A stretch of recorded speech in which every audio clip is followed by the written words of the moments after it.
11월 4일 토요일 아침 기쁨찬 말씀 묵상입니다. 어제부터 욥기를 함께 묵상하고 있는데요. 욥기를 묵상하면서 우리가 가진 선입견을 먼저 버려야 합니다.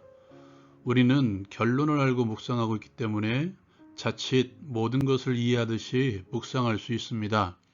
어쨌든 욥은 복을 받았지 않느냐는 결론을 우리의 머릿속에서 먼저 지워야 합니다. 그리고 과정에서의 욥을 바라볼 수 있어야 할 것입니다. 오늘 함께 할 말씀은 욥기 1장 13절에서 22절까지의 말씀입니다. 하나님께로부터 욥의 소유물에 대한 권한을 위임받은 사단은 본격적으로 욥의 소유물들을 다 빼앗아 가버립니다. 욥에게 그의 종들이 나와 갑자기 이루어진 그를 향한 각종 재앙들을 보고합니다. 스바 사람들의 도둑질, 갈대아 사람들의 도둑질, 하늘에서 내려온 불이 소유물을 살라버린 일들을 보고하죠. 그리고 한 종은 욥의 자녀들이 당한 일을 보고합니다. 이러한 일을 당한 욥은 어떻게 하고 있습니까? 우리가 주일학교에서 암송하던 구절이 등장하고 있죠. 욥은 겉옷을 찢고 머리털을 밀고 땅에 엎드려 예배합니다. 그리고 그는 하나님께 고백하죠. 내가 모태에서 알몸으로 나왔사온즉 또한 알몸이 그리로 돌아가올지라. 주신 이도 여호와시요 거두신 이도 여호와시오니 여호와의 이름이 찬송을 받으실지니이다.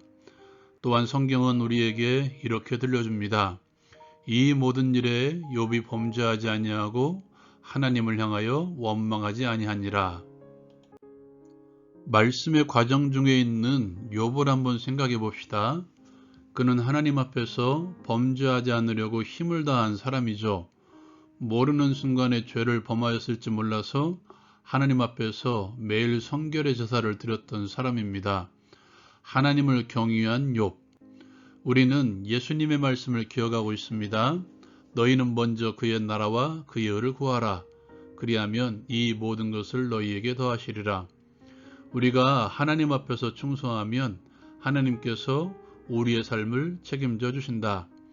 이것이 많은 그리스도인들이 가지고 있는 인과관계 신앙입니다. 이 말씀으로 욥의 상황을 들여다보면 하나님의 말씀이 틀렸다고 생각할 수밖에 없을 것입니다.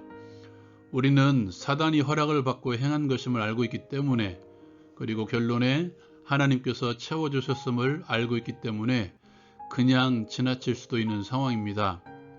그 당시 욥이라면 어떤 생각을 가질 수 있을까요? 말씀이 틀렸다고 생각하지 않을까요?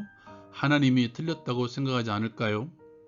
또한 하나님께서 틀리지 않는 분, 정확하신 분이라고 믿는다면 우리가 다다를 수 있는 결론은 삶은 인과관계가 안 될 수도 있다는 것입니다. 우리의 삶에도 이유가 없는 환란이 다가올 수 있다는 것이죠.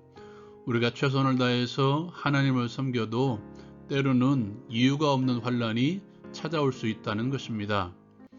저에게도 이러한 상황이 한 번 있었습니다. 시골에서 목회할 때 나름대로 열심을 다해 성도들을 섬기고 교회를 섬겼습니다. 그런데 뜻하지 않았던 질병이 찾아오더군요. 최선을 다했기 때문에 저에게는 하나님께서 축복을 더하셔야 되고 하나님의 교회를 섬기는 목사이기 때문에 질병 가운데서도 지켜주셔야 하지 않을까요? 욥의 이 시점은 그렇게 되지 않을 수 있다는 것을 받아들이는 것입니다. 삶은 인과관계로 정의가 되지 않습니다.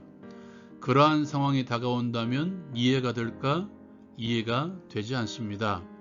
이해하려고 최선을 다해야 됩니까? 그것도 아닌 것 같습니다.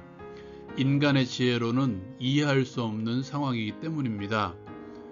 우리는 끊임없이 머릿속에서 마음속에서 되새겨야 합니다. 삶은 인과관계로 정의되지 않는다. 신앙도 인과관계로 정의가 되지 않는다. 그럴 때 그나마 닥친 상황에 대해서 어느 정도 받아들일 수 있을 것입니다. 두 번째로 애통한 것도 복이라는 것이죠. 예수님께서도 산상수훈을 통해서 들려주십니다. 복되도다 애통하는 자여. 유교문화권에서 신앙을 받아들인 우리에게는 절제가 미덕이었습니다.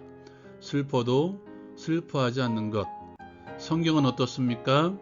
자신의 신앙을 담은 성경인 시편을 보면 모두 찬양시만 존재하지 않습니다. 애통하는 시도 있다는 것이죠.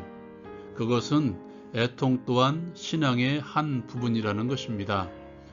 오늘 말씀 가운데 욥도 겉옷을 찢고 머리털을 밉니다.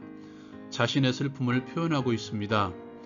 이해되지 않는 상황에서 우리가 할 수 있는 신앙의 최선의 모습은 하나님 앞에서 애통하는 것입니다. 사무엘의 어머니 한나를 보십시오. 그는 하나님 앞에서 술 취한 여자처럼 애통해 했습니다. 욥은 자신의 슬픔을 가지고 와서 하나님 앞에서 예배했습니다. 다시 말하면 하나님 앞에서의 애통 또한 예배의 한 부분이라는 것입니다. 우리는 욥의 고백만을 보고 그의 신앙을 바라봅니다. 정작 욥의 신앙은 애통함을 가지고 하나님 앞에 나아갔다는 것이고 그 자리에서 하나님께 예배했다는 것입니다. 그 시간의 갭이 없을 수도 있습니다. 그리고 슬픔에서 예배함으로 넘어가는 시간이 길 수도 있습니다. 중요한 것은 슬픔을 가지고 하나님 앞에 나아가는 것입니다. 이유 없는 환난에 대한 인식의 변화를 가져올 수 있는 중요한 방법 가운데 하나가 소유권에 대한 훈련을 하는 것입니다. 욥이 슬픔을 가지고 하나님 앞에 나아가 예배하며 고백한 것이 무엇인가요? 자신의 모든 것이 하나님의 것임을 인정하는 것입니다. 즉, 자신의 것을 가지고 하나님 마음대로 해도 좋다는 고백이었습니다. 우리는 줄곧 많은 고백을 하죠. 내 모든 것이 하나님의 것입니다. 그러나 정작 이유 없이 내 것이 사라지는 경우가 발생하면 곧 우리는 하나님을 원망합니다. 하나님께 따지며 마무리하죠. 욥도 마음으로 그랬을 것입니다. 그러나 그는 하나님의 소유권을 인정하며 하나님께 예배합니다. 어제 묵상 말씀을 보면 욥은 자신의 자녀들이 하나님께 범죄했을까봐 또한 하나님을 욕되게 했을까봐 성결하게 하고 자녀들의 명수대로 번제를 드립니다. 그리고 이렇게 말합니다.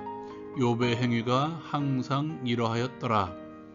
욥이 한 번만 그렇게 한 것이 아니라 그는 항상 하나님 편에 서서 하나님을 경외하며 하나님 앞에 번제, 헌신의 제사를 드렸습니다. 헌신의 제사, 하나님께 모든 것을 드렸다는 것입니다. 소유권의 문제는 훈련이 되어야 합니다. 훈련을 통해서도 막상 닥치면 힘들어하는 것이 소유권 이양에 대한 문제입니다. 그러므로 끊임없이 우리는 드리는 훈련을 해야 합니다.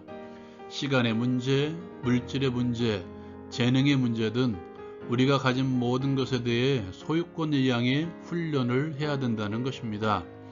말로만 늘어놓는 훈련이 아니라 실제로 드리는 삶을 살아가야 된다는 것이죠. 시간과 물질의 드림이 되지 않는 소유권 이양은 허상입니다. 삶에서 끊임없이 소유권 이양의 훈련을 통해서 이유 없는 환난이 다가올지라도 그 자리에서 하나님을 찬양하고 예배할 수 있는 자가 됩시다. 나눈 말씀을 가지고 함께 기도하기를 원합니다. 천지를 만드시고 우리를 만드신 창조주 하나님 아버지, 우리의 믿음의 삶이 인과관계로 정의될 수 없음을 알게 하옵소서.